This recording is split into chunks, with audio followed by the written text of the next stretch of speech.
మొన్న జరిగినటువంటి అసెంబ్లీ ఎలక్షన్లో నేను మన స్క్రీనింగ్ కమిటీ చైర్మన్కి, కాంగ్రెస్ పార్టీ హైకమాండ్కి, పిసిసి అధ్యక్షుడికి, సిఎల్పి నాయకులకు చెప్పాను, నేను పార్లమెంట్ సభ్యుడిగా వచ్చే పార్లమెంట్ దాంట్లో పోటీ చేస్తానని ఆ రోజు చెప్పి ఎమ్మెల్యేగా అప్లై కూడా చేయలేదు. నేను ఓన్లీ పార్లమెంట్ కోసమే వెయిట్ చేశాను.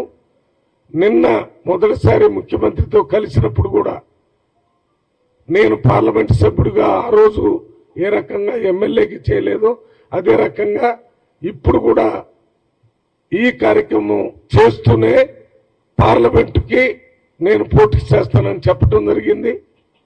వారు దానికి సానుకూలంగా స్పందించారు. ఈ స్పెషల్ రిప్రజెంటేటివ్ పోస్టు వల్ల పార్లమెంట్లో పోటీ చేయడానికి ఏ రకమైన అడ్డంకులు ఉండవని నేను చెప్పడం జరిగింది. ఎందుకంటే మన పక్క రాష్ట్రం ఆంధ్రప్రదేశ్లో ప్రత్యేక ప్రతినిధిగా పార్లమెంటు సభ్యుడిగా విజయసాయిరెడ్డి గారు అక్కడ పనిచేస్తున్నారు. అందువల్ల ఇక్కడ కూడా ఇబ్బంది ఏముండదనే విషయాన్ని నిన్న ముఖ్యమంత్రి గారి దృష్టితో మాట్లాడటం జరిగింది. వారు కూడా అదే ఆలోచనతో ఉన్నారు.